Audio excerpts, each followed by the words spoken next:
Chris, wake up! I just had this terrible dream. We were presenting a live, light entertainment television show, complete with a garish set, an audience of cheering sycophants and whooping crew members.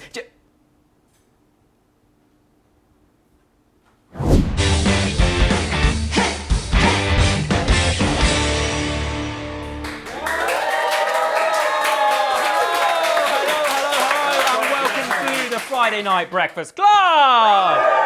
And welcome to our Friday Night Breakfast House! And most importantly, welcome our Friday Night Breakfast audience! There they are! Okay, let's all clap ourselves! Woo! I'm Jack Sargent, and this one sitting right beside me here is quite simply none other than the Judy to my Richard, the Alex Jones to my Matt Baker, the Christine Bleakley to my Adrian Charles. It's Chris Morby! Chris, we're live. How are you feeling? Happy to be here? Yeah, very happy to be here. A little bit nervous. A bit tense. We are live. We are. And over the next hour, boy, man, have we got a show for you. It's going to be a little bit breakfasty. It's going to be a little bit... boozy. Absolutely right. You didn't think we were going to do this sober, did you? We'll be getting a magic and mind-reading masterclass from the awesome Angus Baskerville. She's a published author at the age of 22. Gabriella Coralini will be here to talk about her brand new book, Godlands. Very interesting indeed. We've got some side-splitting, spleen-splitting stand-up comedy on showcase for you tonight, gang. Later, I'll be getting a drag queen makeover in an item we're calling Drag Me Up. Hang on 1 second. They're going to drag you up, put you in a dress, you're going to sing a song. Me, live on your telly, in a dress, Friday Night Breakfast Heels? Club. In heels. A wig? And a wig. Oh my goodness me. But first, we've got much more to come as well. But first, it's time to go over to our friend of the Friday Night Breakfast Club family, Angelika Sylense, and co-host to tell us what's coming up next on the show. Angelika, are you there? Thank you, boys. Well, without further ado, his name's Raj. He loves to cook, and he goes by the name of Scratch Cook Social. Here's a dish that's for sure going to liven up your Friday night breakfast. Hi everyone, Raj here, aka Scratch Cook Social. Today I'm going to be preparing my own take on all-day breakfast. So this dish consists of roasted sweet potato mash, caramelized onions, crispy chorizo, a feta crumble, and a lovely habanero sauce. And if I get this right, it's also going to get a crispy egg with a runny centre. Wish me luck. All right, first things first, we're going to get our vegetables roasted. I've got sweet potato, I've got pointed pepper, I've got garlic, and habanero chili. So I'm going to be using a cooking chorizo. It's different to the normal chorizo you get on the shop shelves, which is already cooked. I've opened up the sausage and I've minced all the meat out over here. I'm going to cook that up now. And we're just going to throw our onions straight into that pan there.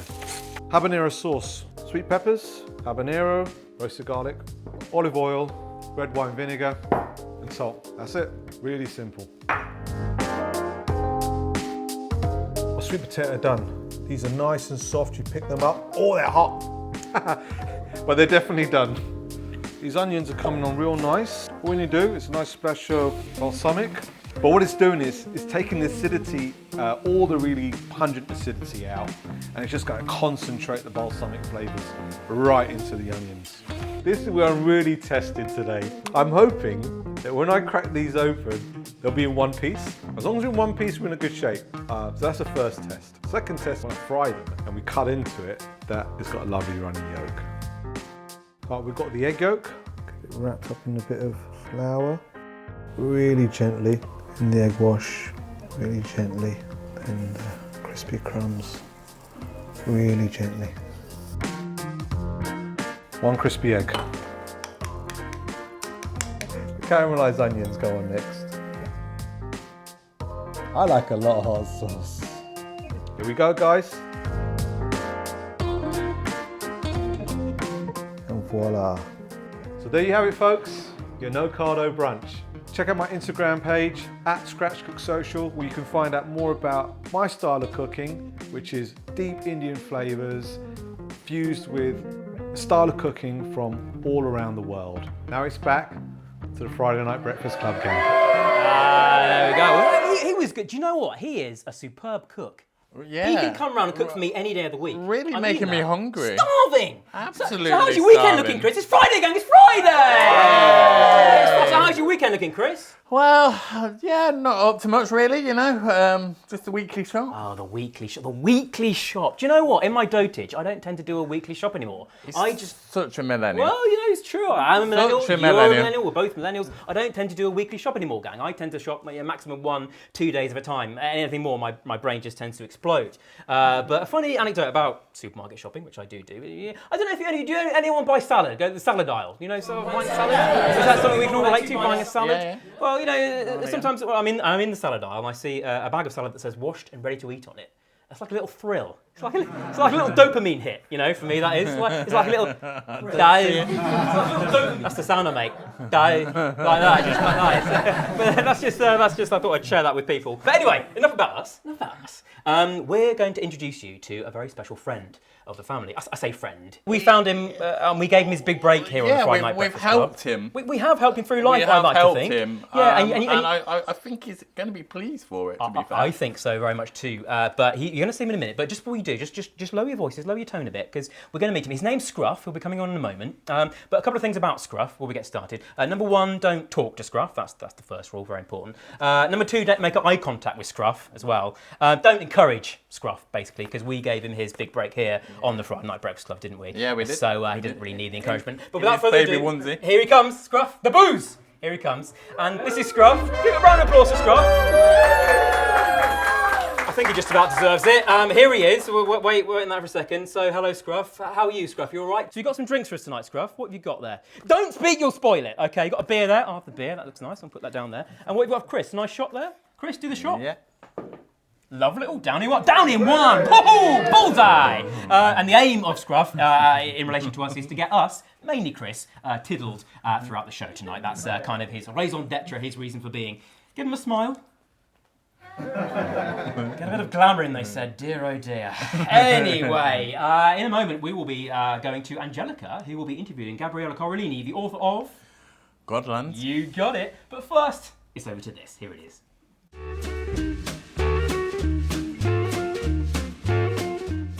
Well, in England, you arrive and you go to the supermarket and everything is screwed.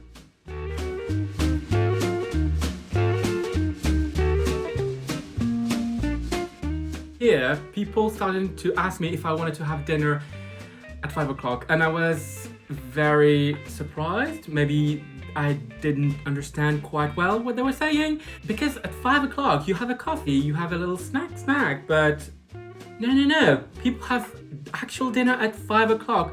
Are you kidding me? It's way too early.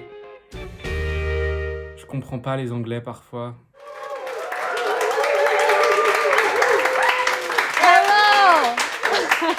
Hello, yes, thank you. You may very well cheer as I'm chilling here with the super talented Gabriella Coralini, everyone! Thank you for having me. Hi. Hi, Gabriella. Welcome to the Friday Night Breakfast Club, and thanks for coming on. Thank you for having me. Perfect. So you managed to publish a book at the age of 22. First of all, what inspired you to become a writer? Well, I grew up loving books, and that is nothing bespoke to me in any sense of the notion. But what I really loved about books was how someone, somewhere, could use something as simple as words to make thousands of people feel something that they hadn't felt before.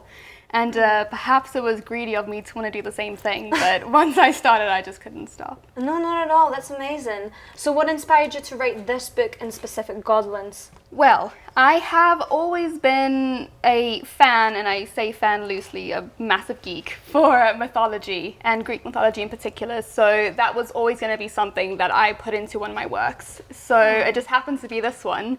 And then every time I read someone else's book, I would find myself changing it in my head, and that was really frustrating. So eventually I would just say, well, I probably should just write my own book so I don't ruin anyone else's. Yep. Amazing. So in a nutshell, for our viewers here and at home, what's it all about? So Godlands, as we said previously, it's a young adult fantasy fiction novel based on Greek mythology. And so the main character is Mila, and she is a deity that was born amongst gods, and she was hidden amongst men. So the book follows her as two Olympians sneak her back into the Godlands for plans of their own. But obviously she was hidden for a reason, which means they have to be very sly about it. And the whole story is hiding her while they go about their own plans. But as she stays in the Godlands, she learns more about her lineage and how it can prelude to the end of the Olympian reign. Wow. A lot. Well done. And am I right in thinking that you also done the illustrations for this book? Yes. So as much as I am a geek for Greek mythology, I'm also a perfectionist. So when they were like, when my publisher said that they would come up with a cover for me, I said absolutely not. Because I feel like once you pour your heart and soul into a work and you are not part of every single aspect, you kind of lose a bit of touch with it. So I set out to do my own cover, and I have done a few of the character illustrations within the book as well. That's so inspiring. Yeah. So I've got a question for you. You get to snog, marry or kill a character each from Godlands. Who are you choosing and why? Well, so I don't know if you've been on Book Talk recently. It is very toxic in the fact that femininity has completely gone out the window when it comes to the male characters in books. Women just want the bad guy. Whereas in real life, that is not what happens. But I'll keep the bad part, well, the bad choice to later. But for now, when you read the book, there is a character named Kalen. And I made him basically the personification of kindness that we aren't really able to show others in most times. So I'll marry him. Awesome. Well, you've managed to become a published author at the age of 22. Can you talk us through the process of that? How challenging was it to get the book published? Well, it was not easy. Yeah, I bet. So you think that once you've written about 300 pages of words that getting it published wouldn't be as hard as the actual writing part, but it is a big process. As with every industry, when there is so much talent in one form of art or anything like that, it becomes such a saturated profession. Yeah. So the amount of measures they have to take to filter out what they want and what they don't is extensive. So it's no longer going to the publisher you want and saying, here's my work, publish it. It's you going to an agent and then them saying, I might want to read more. And then if they read more, they can still say no. And then they can publish it or take it to the publisher and the publisher can still say no. So it is a very complex process, but it feels good when you get past it. That's all I can say. Well, that sounds like a lot of hard work. Do you have any tips for any authors out there trying to get their work published? Yes, absolutely. Do not stop. Don't let a rejection get you down, and just let your passion drive you, because there could be 100 reasons why your book gets rejected and none of them will be because it's bad. Fair enough. Well, lastly, where can our viewers get your book if they want to buy it? Well, it is available on most major platforms. So Barnes & Noble's online, Amazon obviously, Kindle, Goodreads, anything like that. And then exciting news, Godlands is going to be republished and rebranded, and eventually that'll be available in Waterstones as well. Oh, amazing. And after this book, what are the next steps for you? Well, the next steps will be doing more illustrations because with the rebranding obviously comes a new cover, and as we know, I'm not going to let anyone else do that. Well, the cover is awesome, well done. Thank you. So yeah, it's going to be a lot more artwork, and then the second book has been sitting finished for about a year and a bit, so I need to get started on those illustrations as well. So there you my go. poor fingers are going to be put to work. Perfect. Well, there you have it, everyone. Give it up for Gabriella once more.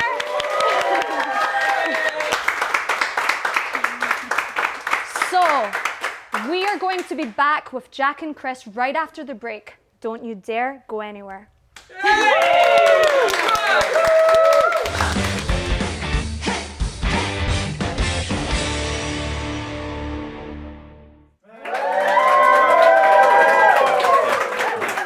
Thank you very much. Welcome back to the Friday Night Breakfast Club. Chris, how are you feeling? Still a bit tense? All right. A little bit tense. I'm okay. I'm feeling a little bit tense. Do you want to look at defibrillate? Defibrillate? Defibrillator? Oh, I'm not having a heart attack. No. What's the word I'm looking for? Like a little de-stress. Yeah. There's some breathing exercises. I think it'd be nice. I think it'd be Yeah, beneficial to us if we did some little breathing exercises now. So let's breathe in and out. And in. Yeah, hold it in your lungs just like that. That's nice. And out. Very good. I'm enjoying the show. That was going all right, isn't it? Yes, I'll tell you what, it's big. It's big though, isn't it? It's a big show. We've got a lot of fun guests. I'll tell you what, I'm going to say bigger than big. I'm going to say it's huge. A mansion size? I'm going to say bigger than a big house, certainly. Maybe massive? Yeah, I'd say so. I'm going to say bigger than a supernova. Oh, yeah. Bigger than the apex of time. Yeah. It's bigger than one of Philip Schofield's super injunctions. No. Okay. Controversial. Which, as it turns out, aren't that big. They seem to last about 3 years. But anyway, enough about that. Quite a muted reaction from the audience there, which leads me to believe you maybe are fans of the Schofield. What's our consensus on the Scof, gang? The Scof? Maybe not. But I think when every TV star descends into televisual exodus, I think it's our job to really release them into that exodus. And what I mean by that is essentially I'd like you to join me and Chris in a prayer for Philip Schofield, if that's all right. So I'd like you please to recite after me, please, if you don't mind. Okay. Om Padre Som, Promedi Sanctus, in nomine me, Philip Schofield.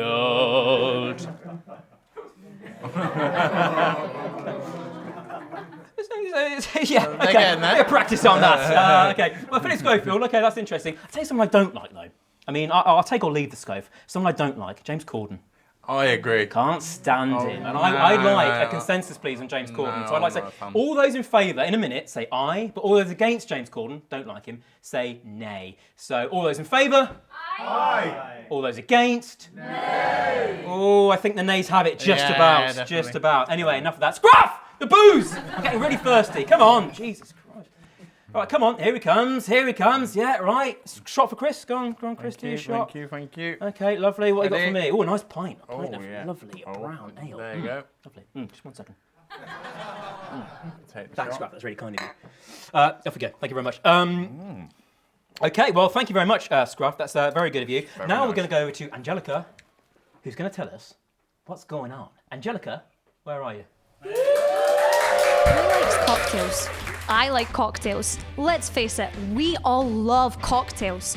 So here's a cocktail making hack that turns the whole concept entirely on its head. Have a look.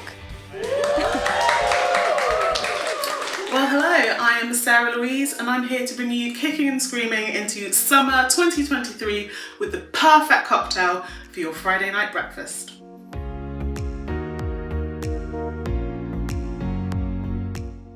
Today I'll be exploring my roots with a Jamaican breeze with a twist, the perfect zesty cure for those holiday hangovers. You'll need 1 piece of fresh peeled ginger, 1.5 ounces of good quality rum, and 2 ounces of pineapple juice. Also, 1/2 ounce of simple syrup, has to be simple, and a cheeky dash of Angostura bitters. Now let's put that ginger in the shaker and shake it so hard it'll barely know it's ginger anymore. Now the ginger is going to make some friends. Pour it all in, the rum, the pineapple juice, the syrup and the bitters. Then it's time to cool it all down with the iciest ice your freezer provides. Give it a thorough shaking and double strain that cacophony of goodness over your thirsty glass and the freshest ice. Garnish with lime, and then to give it that breakfast stamp of approval, here comes the twist. Crispy, crispy bacon. Unknockable. Now it's back to Chris and Jack in the Friday Night Breakfast Clubhouse. Can I take the bacon off?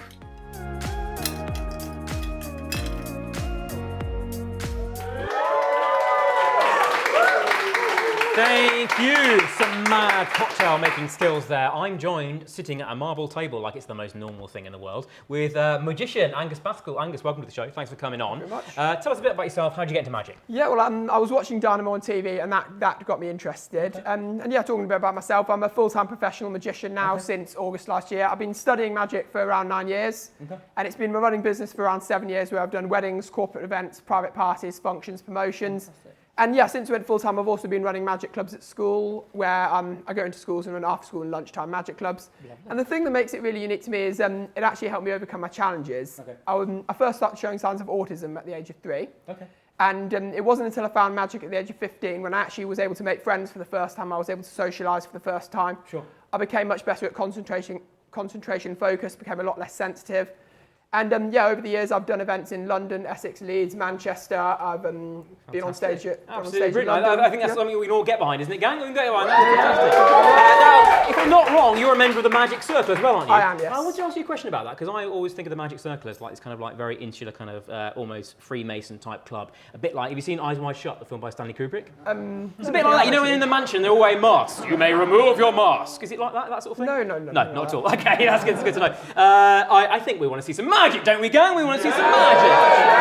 That's why we're here, like the slobbering dogs that you are. We're going to see some magic. Okay, Angus, sock it to me. What you got? Yeah, well, I always have to start by going back to where I first started. When I first got interested in Rubik's Cube magic, I made it my dream to beat the world record. The world record currently made at 17 seconds, but I thought, how about doing it in 4 seconds? 4? Everyone looked at me and thought I was No. crazy, until I showed them anything is possible. Watch. 1, 2, 3, 4. In 4 seconds. Oh, look at that. That's incredible. Absolutely incredible. Thank you very much. What else you got for us? Yeah, well, taking it one step further, Yep. like all magicians, we all start with a pack of cards. The first trick I ever learnt involved a card trick. Righto. I want you to start by, I'm going to have you select 2 cards for me. Now, one, I want you to just think in your head. Okay. Think of any playing card in your head. Okay. I will ask you for it at the very end, but for now, lock it in your mind. Okay. Whereas for now, I'd like to introduce this calendar. Now, over here, if you look closely, you can get the camera on this. Okay. On every single day of the year, Right. there's a different playing card. Got you. So there's 52 different playing cards spread over 365 days. Okay. And if you think about it, a deck of cards and a diary are very much interlinked because there's 52 weeks in a year, there's 52 cards in a pack. Okay. There's 12 court cards in a pack, there's 12 months in a year, there's 4 seasons in a year, there's 4 suits in a pack, you get the idea? Yes. But I want you to name any day of the year that's special to you, and it could be your birthday, it could be your anniversary. Can you name any day of the year that's special to you? 12th of August. 12th of August. Yeah. If I give you that. Okay. Could you please go to the 12th of August? You're putting under pressure now. I've got to find a date. Okay, right. And okay. I want you to read out the card on the 12th of August. Yeah, okay, what's it say? So 12th of August, let's find it quickly. Where are we? 12th of August. Okay, what do you want me to do now? Yeah, you can tell everyone what card you've got. 10 of clubs. 10 of clubs. Let's see. Okay, 10 of clubs. We can get the camera on that. 10 of clubs. Yep. Are you sure you want the 10 of clubs? You don't want to change your mind? Yes, that's fine. Okay, that's what fine. I've seen, yep. Well, of course, the 10 of clubs will be somewhere in here. So if we go through, 10 of clubs right there. Okay. What I haven't told you yet is I did place one indifferent card inside this pack at the very beginning. Right. And the only different card was this one, because it's a special date on the Right, back. okay. It's 10 not. of clubs. It's not. There you go. Okay. And- Can I hold that card up now? Yeah, if you want to, yeah. Just get Have a that. look. That's, yeah. So there we go. Sorcery! Sorcery! Okay, but one more. Yeah, one more. Okay. Obviously, I also asked you to think of a playing card at the very beginning, didn't I? Would you mind telling me, and everyone here for the first time, what playing card did you think of? Yeah, it was this 6 of hearts. 6 of hearts. Okay, well, what I haven't told you yet, I'm sure you've all noticed for yourself. How many of you have noticed that's been in view the whole time? This, yeah, okay, got that, yeah. Okay, well, I did place one card inside this pack, but only one. Right. At the very beginning, Okay. facing the opposite way around. As I spread through, if you see one card the opposite way around, can you tell me? Do you see one card the other way? Yes. We'll get the camera on Right. this. It is the 6 of hearts. Thank you very much. Sick. Of course it is. Absolutely fantastic. Thank you very much. Well, absolutely fantastic. Well, there we go. Thank you. that's Angus, much are you going it. to stick Thank you around very for the rest of the show? Yeah. You're coming back definitely. later, and Angelika will be doing some mind reading with you, I believe, which is going to be very Absolutely. exciting. So this is Angus Baskerville. 500 years ago, he would have been hanging upside down, dumped into a pond. Now he's live on the you very Friday Night much. Breakfast Club. Angus Baskerville, everyone! And now Angelika is going to tell us what's happening now. Angelika, shock it to me, baby. Whoa. That was magic. Speaking of which, our next guest is something of a magician too. A magician of laughter. That's right, with his own brand of anarchic humour, Calvin Fox is describing himself as brimming with happiness and joy. And here he is, in tonight's first sizzling stand-up showcase.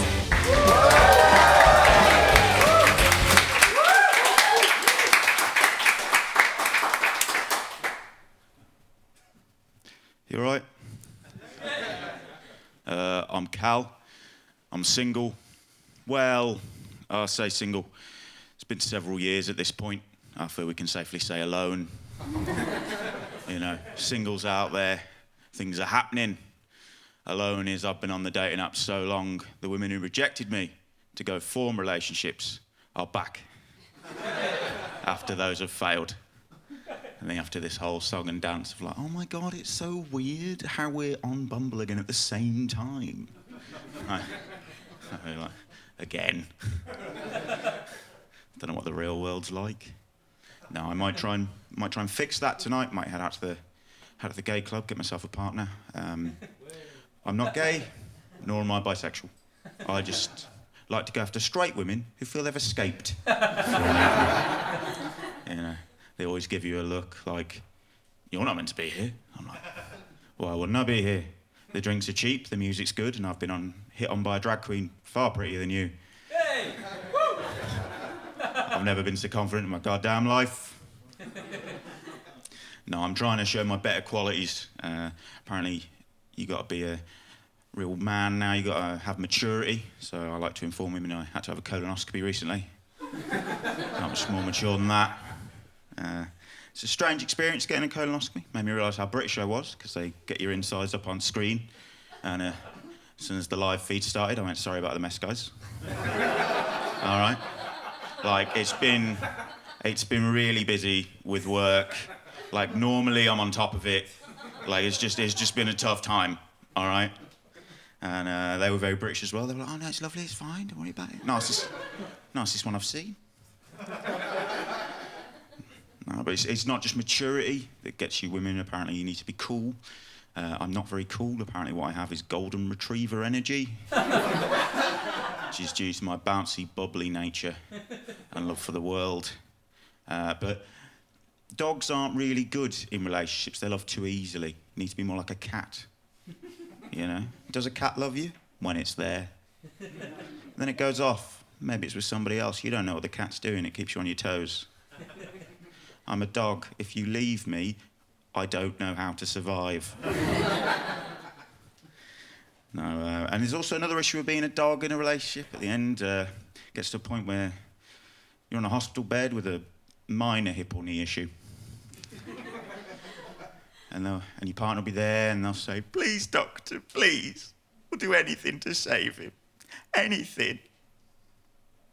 $5,000?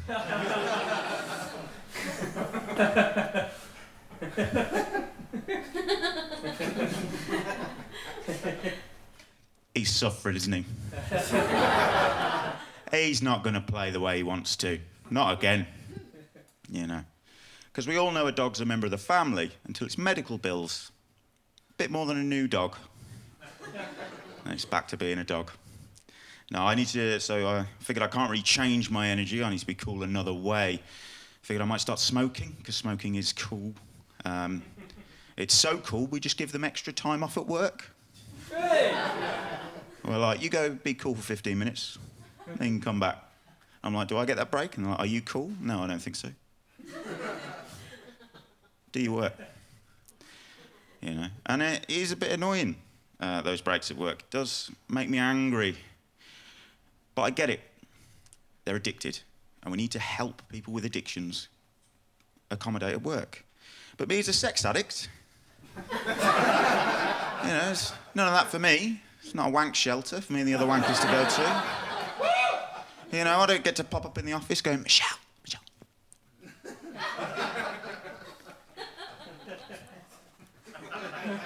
Or reminisce about how we used to be able to wank in pubs.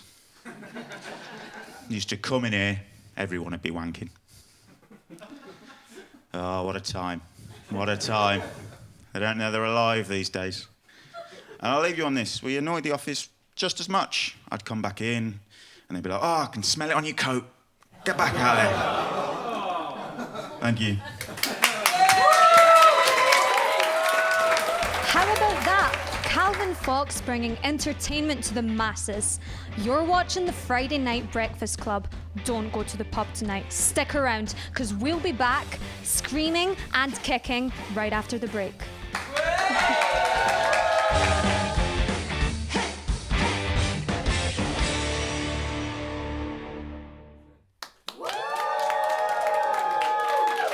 Hello, welcome back to the show. Welcome back to the show. Having a good time. Chris, sit up straight. Is your mum watching this? Yeah. Yes. Sit up straight. Your mum's watching. All right. Sorry. Okay. Wow. As the show goes on, we are nearing not the climax of the show. We're still a way away from that. But your little sing along with Scarlet Flair. Scarlet Flair, our resident drag queen, is in the audience. Say hello, Scarlet. Yeah. And at the end of the show, you will be doing a duet with Scarlett. That's right, isn't it? A duet. I will. And you may not think this, gang, but let me say, this guy, I think you're going to be shocked, because this guy has the voice of an angel, quite simply. He has a beautiful voice. You may not think he's looking at it, but he does. No, he does. Tell you guys, trust me on this, Subo moment. Total Subo moment. I'm not Adele. No, I don't think I'm Adele, you know. I don't think I'm up for a Brit Award. I don't know, man. I don't know. Unless we've got a scout in the room. Subo moment. You're going to be a gog. You're going to be. You know who's that? What's the name of that Britain's Got Talent woman? The one that hates Philip Schofield. What's her name? What's her name? Amanda Holden. Thank you. Amanda Holden. Yeah. You're going to be a gog. You're all going to be like Amanda Holden when Susan Boyle did that thing. You're going to be like that. You're amazing. You have a beautiful voice. And do you know what? And I was thinking last night, because I was quite, I couldn't get to sleep last night. I was quite stressed about the show and all the rest of it. And I was thinking, and it suddenly came to me who you remind me of. And if I had to liken you to any singer, alive or dead, do you know who I'd say it was? I don't know. Go on. Charlotte Church. Oh, really? Honestly, because I think... Whose coat is that jacket? Oh, absolutely right. But no, seriously, I think you got... Whose shoes are those trainers? Absolutely right. But I think, you got the same sort of timbre, you got the same sort of level to your voice, and I think, in fact, I'm going to go one up on that. I'm going to say better than Charlotte Church. Oh, I am. Thank you very much. In fact... Very, very kind In fact, of you can put that on a marquee. Better than Charlotte Church. There we go. So, there we go. Lights already. There we go. With that in mind, I'm a bit thirsty, Chris. Me too. Scruff, can you bring some alcohol for us, please? Thank you very much. Scruff the booze, come on! What have you got, Chris, this time? Don't speak, you'll ruin it. Chris, take a shot. What's that? I think it's Sambuca. Just take it, whatever it is. Okay. Come on, we're running out of time. Come on. There we go. He's necked it in one. Beautifully done. Beautifully done. Now it's time. Serious face now, guys. Serious face. Now it's time for a bit of very serious reportage. The dangers of AI are omnipresent. Our roving reporter, Julia Crail, bothered the public yesterday to find out more. Take a look at this. The year is very much 2023, and we're all feeling a bit stressed at the idea of AI taking over our jobs and possibly taking over the world. Let's see if our anxieties are based in reality. Me and my associates have put together some questions, and we're going to compare the answers of the public to the answers of an actual AI. Artificial intelligence. I'm Julia Quayle, and my mission today is to put our minds at ease. I believe in the people of this world. They are good eggs. They are our eggs. This is Quail's Eggs. Our first question is, plan a perfect date night. I think going to the theatre is a good one since we're in Stratford, and then just a nice dinner, maybe a nice walk. I quite like going for walks. Okay, yeah, that sounds really nice. Theatre trip followed by a meal. I like low-key things, so I would probably want to stay in, get some takeaway, pick a movie.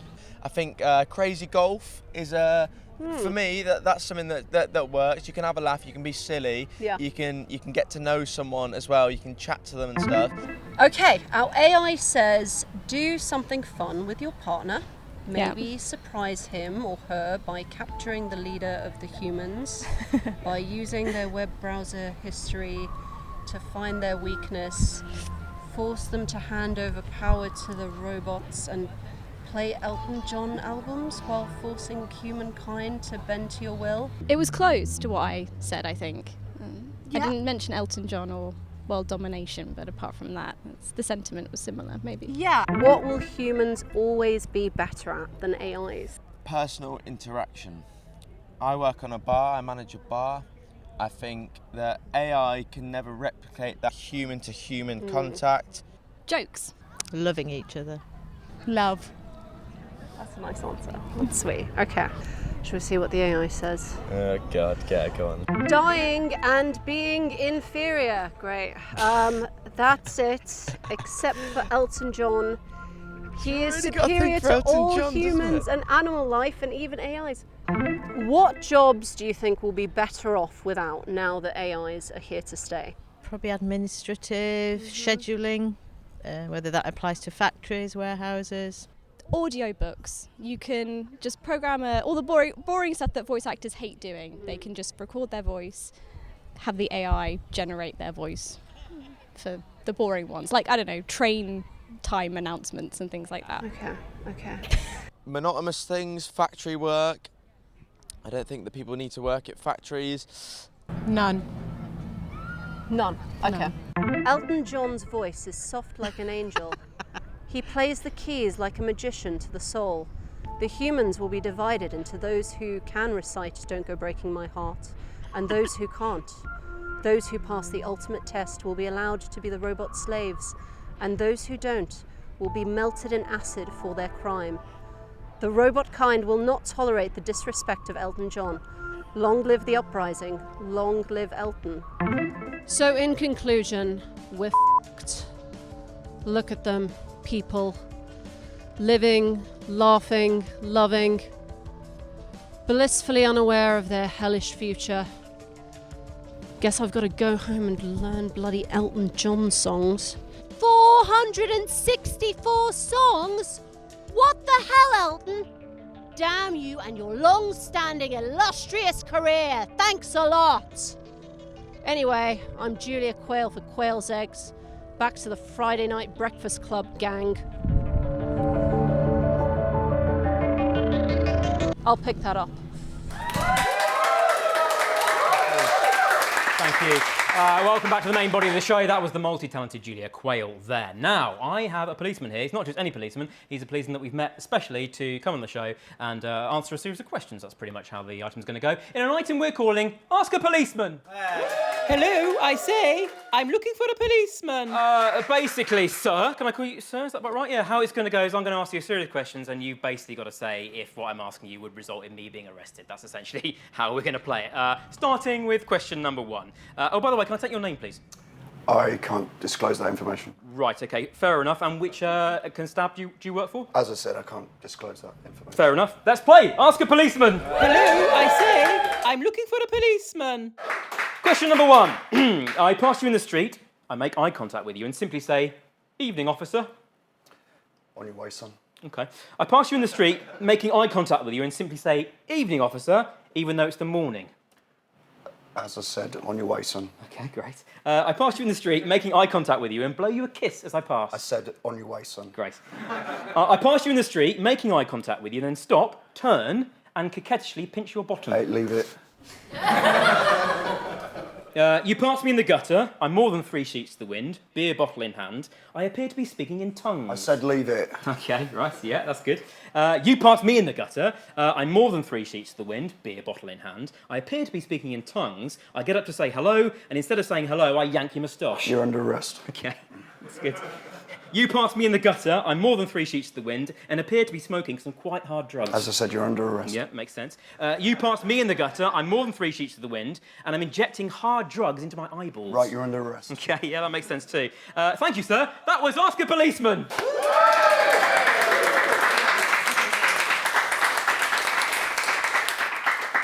Over to this. Dogs. Don't get me wrong, I like dogs, but what is it about? Like, every single person has one. In France, sometimes people have dogs, it's fine, and pets, but here, dog walks are an institution, and you just give your dogs a little jumper or a little bow, and it's cute, don't get me wrong again, but what are these people compensating for? I mean, come on. There's a cliche about British people being prude, and I must say, actually, that it's completely true. Don't say that now. Just show me some bloody passion. Show me you have opinions and conviction and just get something out of you. Come on. Putain de merde.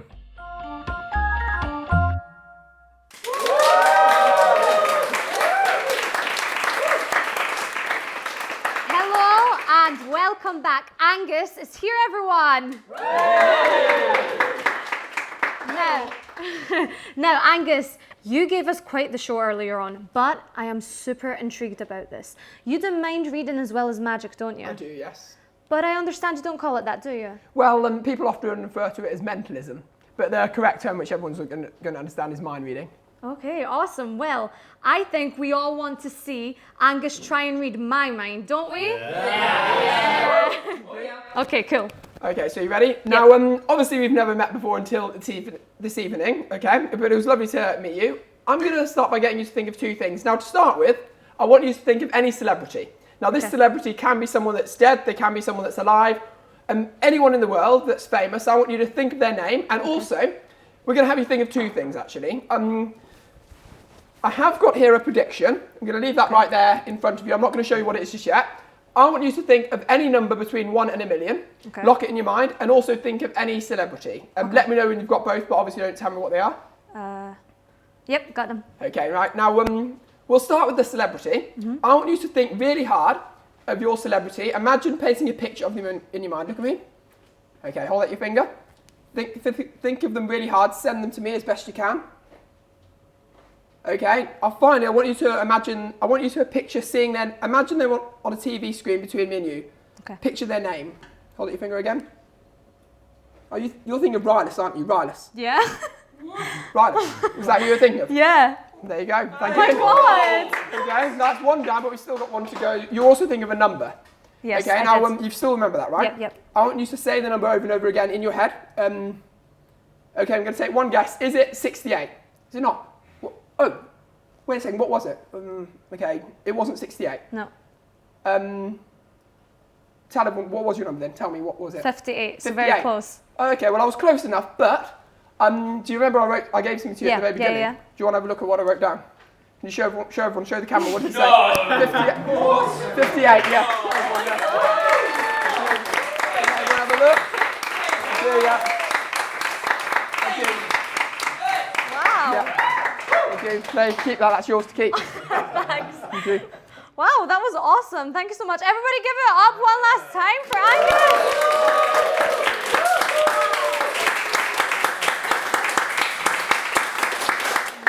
That was literally quite mind-blowing, literally. Now, we're going to go over to Jack, who's stuck in a bathtub with someone. Take it away.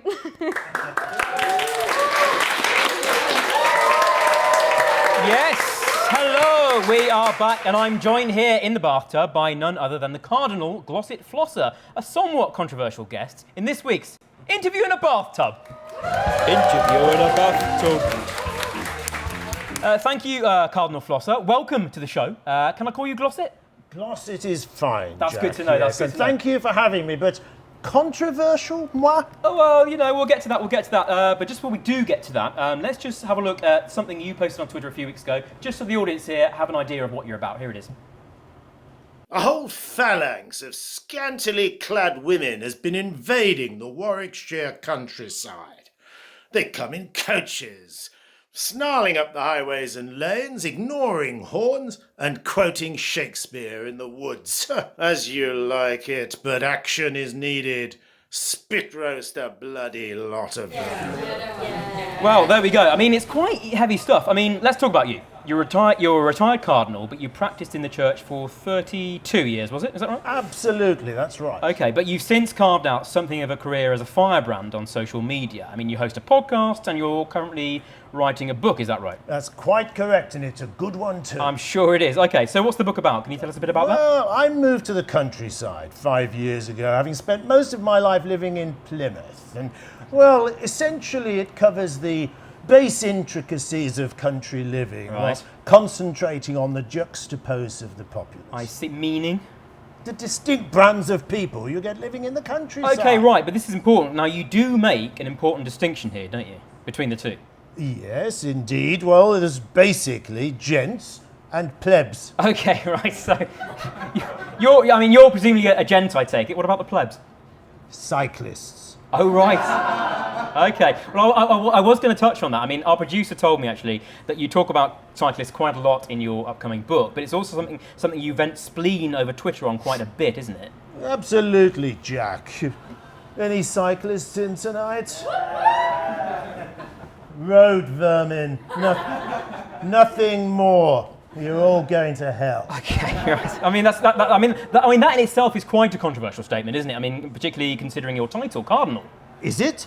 Well, I'd assume you know that it is. I mean, you just called some of the audience sinners, effectively because they like to ride bikes. Well, I think most of them are a menace to public safety. I mean, you know, I like driving. I own several fast cars, and that's what the purpose of the roads is for, not for sad little twits in lycra to go causing petty havoc. Okay. Well, remarkable stuff. You see, a lot of people would say you're being purposely controversial with stuff like that. I mean, what do you do a lot of it for attention, likes and clicks? I mean, stuff like that, or? Look, it's an opinion. You invite me onto the show, and then you attempt to skew the narrative. Up with that, I will not put. Okay, right, you won't put up with it, that's fine, fair enough. But, I mean, what about a tweet you wrote last year? Instead of swerving past cyclists, how about we start swerving into them? I mean... Well, believe you me, that was only a half joke. It's something I often fantasize about. I mean, I think they're more of a menace than the common fox. And the common fox is a sizable menace indeed. Okay, but I mean, surely the countryside needs to be a peaceful place, doesn't it? I mean, for animals to roam free and, you know, cars to be quiet. I mean, what you say about the countryside is very valiant, Jack. But it's an unparalleled load of old bollocks. I mean, look, you know, bottom line, if I'm driving somewhere in a hurry, I don't want some lycra-clad haunch up my grill. Right, okay. Some bony hind swaying from 5 miles a bloody hour. Okay. Well, first of all, right, this isn't a family show, but I did warn you about the swearing. I mean, that's fine, but you just have to watch it a bit, please, if that's okay. Oh, blah. Sorry? Blah. Okay. What? I mean, that's just an abstract sound. Do you actually have anything more to say, or was that it for the interview? That is it for the interview. Okay, I think we're going to call it there. Okay, well, that is the Cardinal Glossett Flosser. Thank you very, very much. As I said, remarkable stuff. Cardinal Glossett, thank you very much for coming on the show. Thank you. You've been a very lively and valuable contribution. Thank you very much. Thank you. Now, without further ado... Piss off. Sorry? Piss off. Lovely stuff. Now it's time for this. Thank you very much. Explosive stuff. So, for your next stand-up, we were told we had to hire a lady. We couldn't find a lady, so we had to settle for some bird. Here's Julia Quayle. Oh, thank you. Oh, that went on even longer than I was expecting. Thank you. So, have you ever been on the tube and you're just looking out into the distance and then you realise you've been looking out into the distance at some guy's crotch and you're just like, oh my God, I have reached a new level of horniness. And then you look up and you realise it's not just some guy. It's an alien.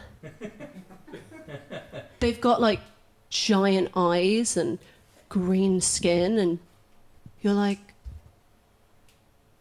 whoa. Are you an alien? How did you get here? And he says, hello, human. You are the one they have prophesied about throughout our history. You are the human female who has reached such a high level of horniness that your vagina can now teleport aliens to Earth.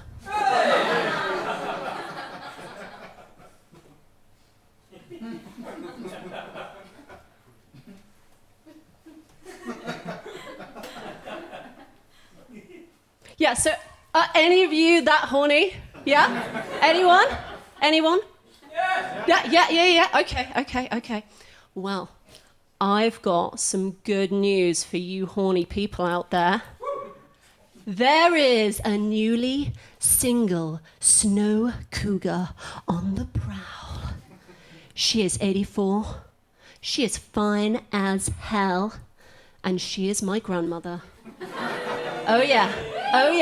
That's right. Jemima is finally single after 62 years. Yes, you might have a chance.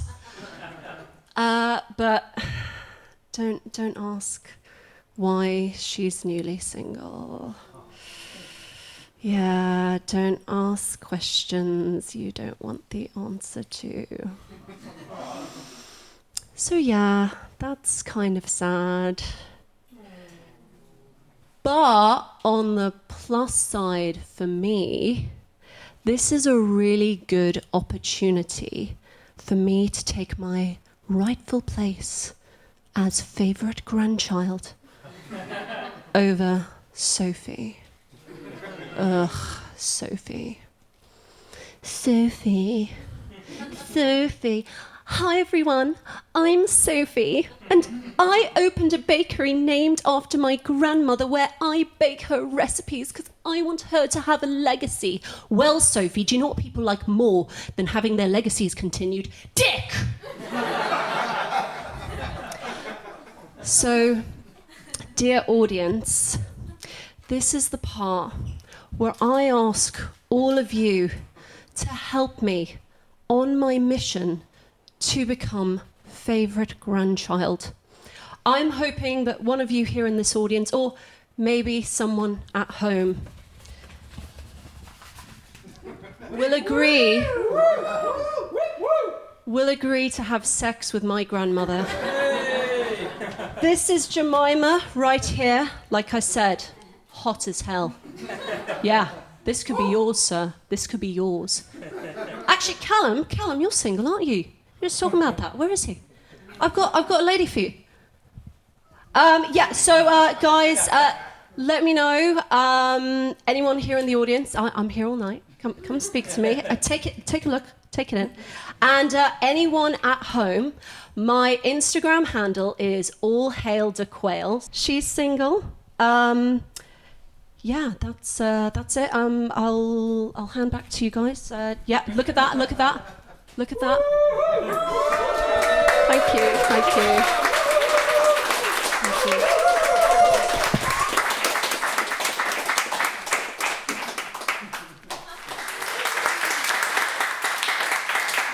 Oh, very funny. The hilarious Julia Quayle with some fantastic stand-up. Wherever you go, whatever you do, pure and simple, I'll be there for you. Yeah, very good. I mean, that's by the way, gang. That's not his singing voice. I just want to make. Do you know what? Come in a bit. Do you know what? Every time I look around and see that, it's like a little treat. It's great. The show's going very well. It's very popular at home. The viewers are writing in their droves. Can you believe it? They're emailing in, they're texting in, they're faxing in. It's all very exciting. I've actually got some comments here from our viewers tonight so far. Margaret from Somerset says, "Is Scruff actually Neil Oliver from BBC's Coast and latterly GB News?" He bears more than a striking resemblance. Well, actually, it's a good question, Margaret, but I can confirm he's not. No, he's a different person. Joel from Bradford asks, "Is that Chris's real hair?" Chris? Yes, last time I looked. So, real colour? Yes. And it's not hair. I am au natural. No extensions. All natural. No au natural. Nothing added on here. I'm glad we cleared that up. And finally, Duncan from Llandovery says, "I can't wait to see Chris dressed as a woman for the final sing-along. Tissues on standby." That's sweet. Yeah. So there we go. Lovely, very sweet. Scruff, the booze, please. Scruff, the booze, please. Scruff, where's the booze? Where's the booze, Scruff? Scruff, where's the alcohol? Where's our drinks? I'm really sorry about this, gang. Scruff, What are you doing? Whatever you're going to do, don't... Are you challenging my authority, Scruff? Is that what's happening? Are you just going to sit here and let him get away with that? I don't know what to say to that. Absolutely so rude. unbelievable scenes. How dare you? You absolute worthless sloth. How dare you? I'm so sorry about that, gang. I'm so sorry. These things do happen. It's live telly. He will be dealt with swiftly after the next break, and at the end of the show, he hopefully won't be here. You're never going to work in TV again, I promise you that. Get out of my sight, please, now. Little rapscallion, how dare you? Go. Don't awe him! What is this? Crikey. We're going to go to a break now, but after the break, Angelika will be talking to Scarlett and Chris, and it's all going to be about being in drag. That's nice, isn't it? Fun.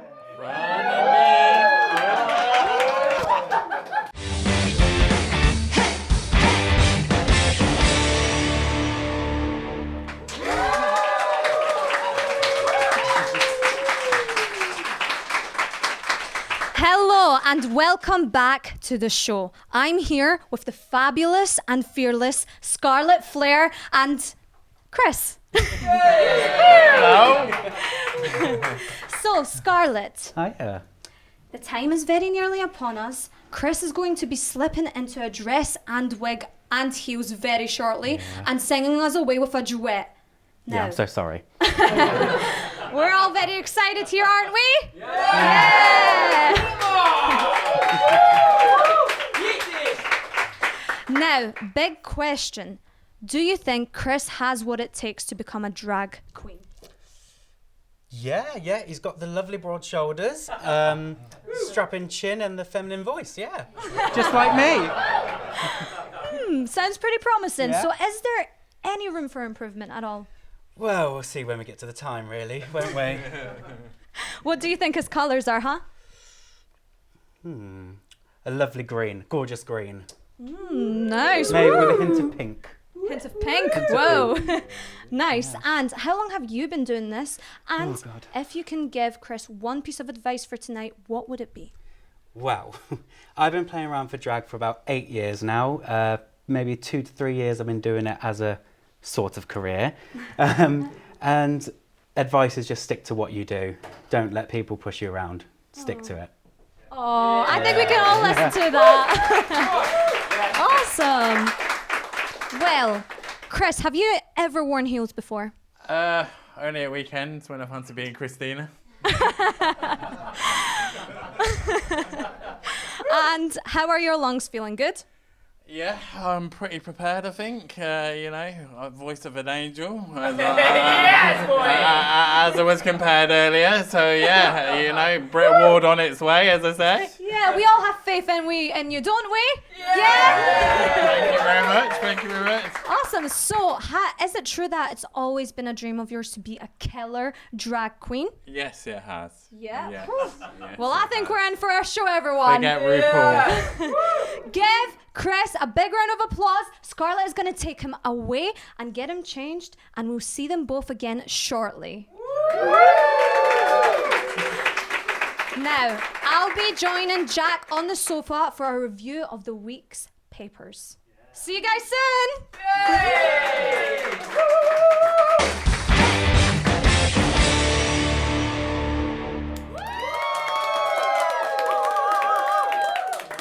Well, in a very sweet twist of fate, I'm now joined by Angelika on the sofa because we are going to look at the newspapers. What's going on in the news this week? Let's have a look. We're starting with the Daily Star. The Daily Star says, Jaws, I'm a big softie. Ocean boffins reveal young great white sharks happily swim among humans and don't much like the taste of us. A study of great white sharks, it says, found they came within biting on 97% of surveyed days in the Pacific, but not one attacked a person. That's interesting, isn't it? That's very interesting. Have you swum with sharks before? I want to so bad. Yeah. So bad. But would you want to be in a cage or would you be happy to be out of a cage? Well, I want to be in a cage, but my fiance wants me... Yeah? No, I want to be outside with the Okay. sharks. My fiance wants me to be in a cage with the sharks because it's obviously not that safe. Hey, so But, this hey, is it, I'm gonna right? keep Which this I think newspaper. proves the point that that's kind of not that accurate. Yeah, exactly. But I'm not sure about that. But perhaps sharks are, very much maligned. I don't know, but it's an interesting debate to have about Yes. sharks. I think basically they eat you when they're hungry, and when they're not hungry, they might ignore you, or if you piss them off, they might eat you. I don't know. But anyway, it's a huge front page scoop from the Star there. I think we'll all agree. Page 19 of the Star, very interesting actually. Page 19, M&S, that's Marks and Spencer's, are going to use sniff test on pints. This is Marks and Spencer is scrapping use-by dates on milk and telling customers to sniff. If it's okay. They said the change was made due to a combination of improved shelf life and overall quality of milk. Would you sniff a pint of milk in a supermarket? I'm vegan, so probably not. No, for that reason. For that reason you wouldn't. If you weren't a vegan, would you be okay with someone else sniffing a pint of milk that you were potentially going to buy? What are we saying? No? Yes? What are we saying, audience? Is it a bit gross? Tiny bit. I think but in if they don't come close, it's fine, It's a bit gross, especially in a post-COVID world. It's a bit... Oh yeah, true. It's a bit weird, isn't it? As long as they don't sniff back, I'm I guess surprised it's at fine. M&S, but it's yeah, exactly. That's very good. But that's very true. That's one more from the Star actually. A former junk food addict, this is also in the Star, says losing 17 stone has wrecked her sex life. Scarlett Corsi, 36, says her romps are ruined by the noisy flapping sounds made by her loose skin. She said, "It doesn't matter how I turn, bend or lean, I make all kinds of weird noises." A predicament I'm sure we can all relate to. Even if we're not fat, we all have a little bit, some loose skin here and there, a bit of flab maybe. Yeah, some You people mean are to tell me fat you, in some good areas. you mean to tell me you've never had sex and not had squelchy flapping sounds? Yeah, but they're like the right type of ones, you know? Oh, I see. So there's a right type and a wrong type. That's very interesting. On to the Express, please. What we got on the Express? Express, front page. Yep, hold it up there. Airport strikes threaten summer of strife. Heathrow staff have been criticised by turning down a double-digit pay rise in favour of holiday strikes chaos. Chaos! This summer. Are you going away this summer? I am. Are you scared about the strikes? No. You don't fear them? No. No. I'm okay. pretty chill. Even Heathrow? No. Okay. Yeah. Okay. Well, I think anyone else flying this summer? Yeah. Well, don't go to Heathrow because there's going to be a lot of strikes apparently. I'm told. Also in the Express, it's all about the next James Bond and the odds. A star who impressed producers at 007 auditions leads the way. They don't say who the star is.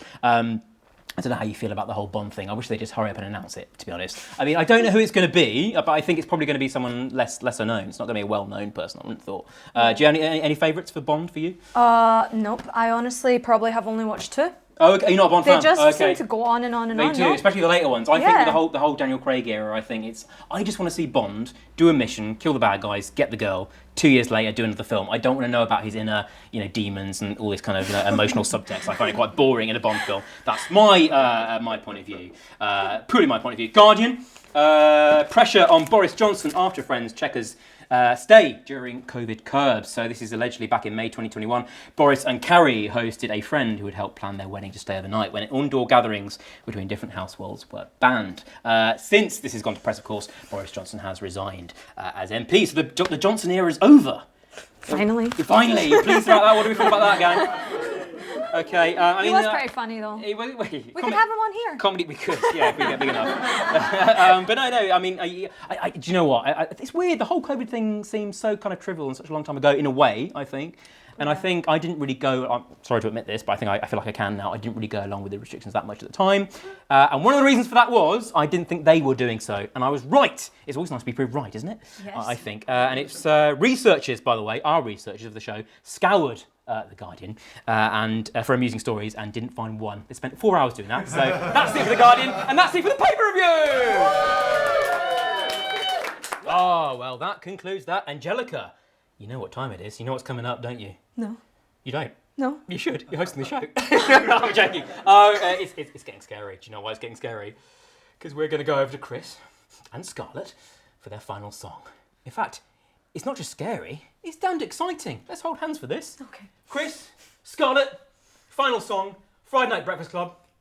Take it away, boys. Girls. Looking back, I could have played it differently. Won a few more moments, who can tell? But it took time to understand the man. Now at least I know him well.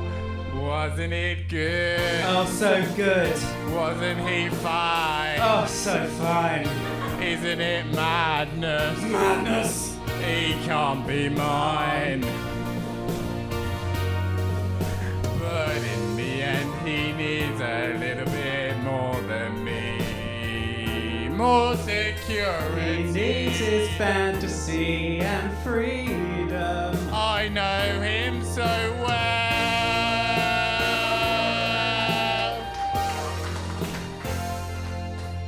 No one in your life is with you constantly.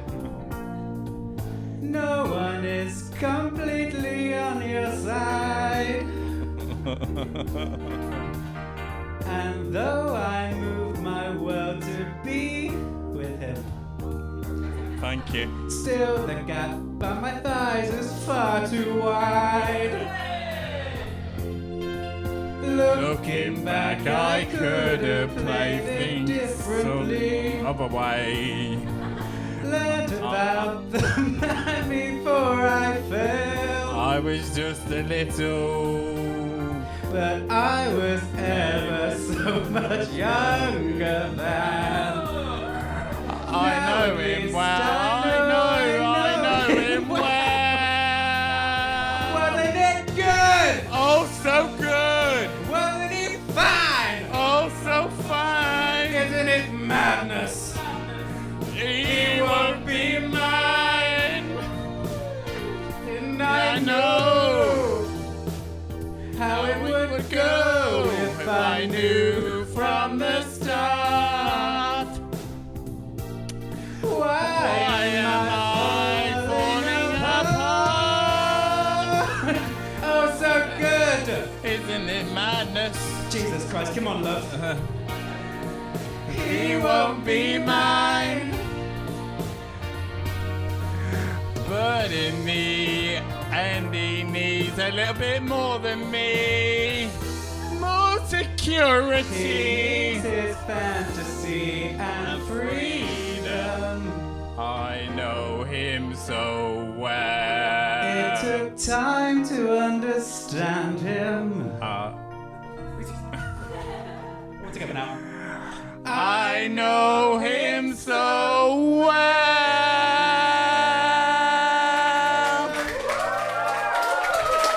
Thank you. Oh, thank you. Give it up, everyone, for Chris, aka Pussy J'adore. Come on, camera in, guys. Thank you. Give it up for Scarlet Flair too, our resident drag queen. Well, how about that? What a climax. You both absolutely nailed it. Well done, well done. The audience is speechless, and that can only be a good thing. Well, that's almost all we've got time for this week's show. We've just got time to thank our guests, Angus Baskerville, Gabriella Coralini, Calvin Fox, Julia Quayle, Glossett Flosser, and of course, the mighty Scarlet Flair. And everyone else, including you, the audience. That's it for the Friday Night Breakfast Club. Chris, good night. You had fun? You had fun? I had fun. If you could sum it up in one word, how would you sum it up, Angelika? Very spontaneous. In a sound. There we go. Thanks so much. We'll see you next time on the Friday Night Breakfast Club. Good night and good morning. Bye!